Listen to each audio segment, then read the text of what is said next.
e quem estiver morto naquele dia, que vai ressuscitar, quem estiver vivo naquele dia, que tiver, aliás, mortos, mas mortos fiéis, né? Naquele tempo estavam fiéis, aí faleceram. E os vivos também fiéis. Aí o texto diz aqui, Tessalonicenses 4:13, né? E o apóstolo Paulo diz: não queremos, irmãos, que vocês sejam ignorantes a respeito dos que dormem, né?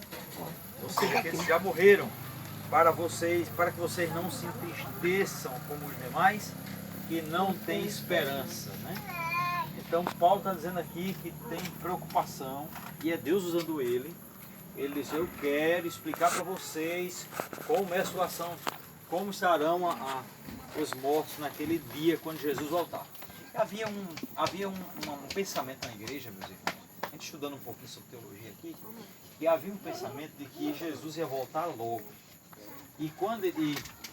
E aí só que o tempo foi passando e Cristo não voltou logo. O próprio Paulo diz depois que, aliás, Pedro disse que Deus é longano, esperando que ninguém pereça, mas que todos cheguem ao arrependimento, que ele não vem logo, né? Porque alguns estavam duvidando. E aí, como Cristo não veio logo, e a situação dos mortos?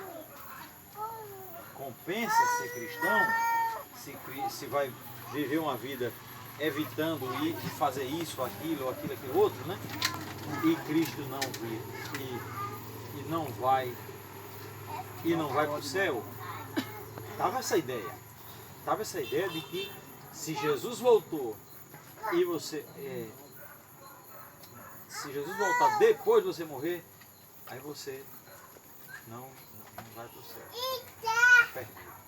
Era assim que eles estavam pensando. E agora vem o apóstolo do Senhor explicar melhor que não era assim.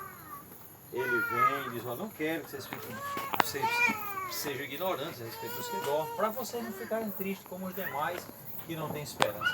Que demais que não têm esperança? Os que não são. Quem são esses demais que se entristecem quando alguém morre? Os que não conhecem a que não têm esperança? Que não conhecem. Aqueles que não estão salvos. Quem não está salvo, quem não está com Cristo, se perder um parente, para ele perdeu. É um desespero. Né? E muitas vezes perdeu mesmo. Perdeu mesmo. Porque só não perdeu quando o outro descansou, mas firme em Cristo, porque a gente sabe que está guardado, esperando a ressurreição. Aí aquele que não está nem aí, se morrer sem estar nem aí, pode ser que tenha morrido perdido. E a pessoa tenha perdido mesmo essa pessoa. Não é verdade, meus irmãos? Sendo realista, sem querer enganar ninguém, né? Não é verdade? Mas se a gente não pregar, com a Bíblia na mão, não pregar a verdade, o que nós estamos fazendo? Não é, meus irmãos? Então, e por isso que Paulo está dizendo, para vocês não ficarem tristes, como os demais que não têm esperança. Esses demais são os mundanos, ou os que não estão com um compromisso com Cristo. Então, e aí ele apresentou aqui 2 grupos de pessoas. Um grupo que tem esperança, e um grupo que não tem. Nós estamos falando do grupo que não tem esperança. Morreu, para eles acabou. É uma separação eterna. Mas Paulo está falando de um grupo aqui que tem esperança. Amém. E que grupo é esse? Que esperança é essa? Aí ele diz aqui, olha, isso, aqui, pois se cremos que Jesus morreu e ressuscitou, nem aí, assim também Deus, mediante Jesus, trará em sua companhia os que dormem. Então ele está dizendo que haverá a ressurreição para aqueles fiéis. Amém, minha gente? Amém. Isso. Então, ora, ainda vos declaramos isso pela palavra do Senhor, que nós os vimos que ficarmos até a vinda do Senhor, de modo algum precederemos os que dormem, ou seja, não vamos para o céu antes. Primeiro, ninguém vai Então, pro céu primeiro. Portanto, o Senhor mesmo, dada a sua palavra de ordem, ouvida a voz do arcanjo, ensoada a trombeta de Deus, ele descerá dos céus, e os mortos em Cristo ressuscitarão e Primeiro. restarão primeiro. Depois nós, os vivos, Que aqui ficarmos. que ficarmos, seremos arrebatados com ele nas nuvens para encontrar o Senhor nos ares, e assim estaremos para sempre. Sempre com o Senhor. Amém. Vou fazer uma pergunta para você. Você está preparado? Você está preparado para perder seus familiares? Você está preparado para perder alguns deles para sempre? Para nunca mais encontrar? A gente não gosta de pensar na morte. A gente não gosta de falar disso. Mas é uma coisa das mais certas que existe. Estou errado, minha gente? Não é verdade? Então, se é um futuro certo, por que nós não vamos falar? Agora, nós vamos falar para chorar ou nós vamos falar para nos preparar?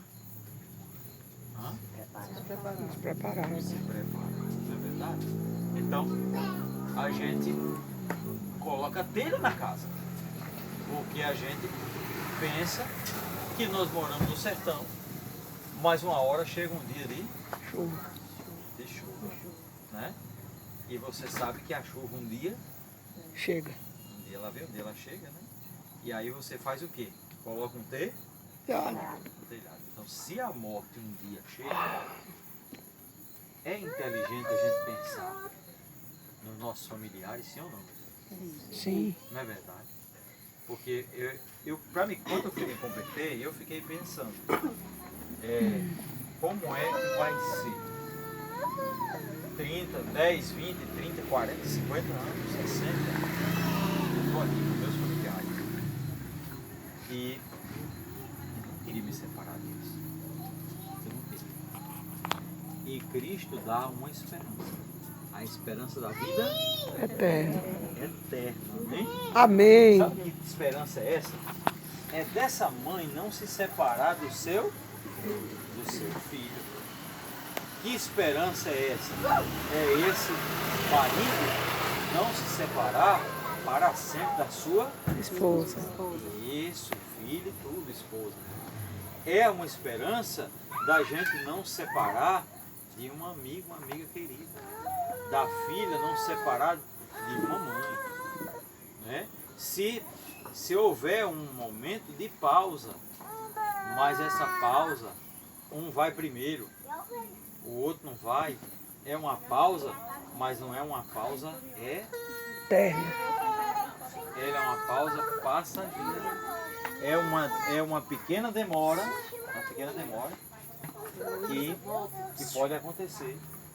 Eu estava falando para elas que como é uma certeza a vida, é uma certeza a gente independente de viver, né? Eu pensei antes de eu me converter, como é que vai ser meu filho? Aliás, depois do meu filho. Como é que vai ser? E logo eu quase que eu me afogava. Eu fui atravessar um rio.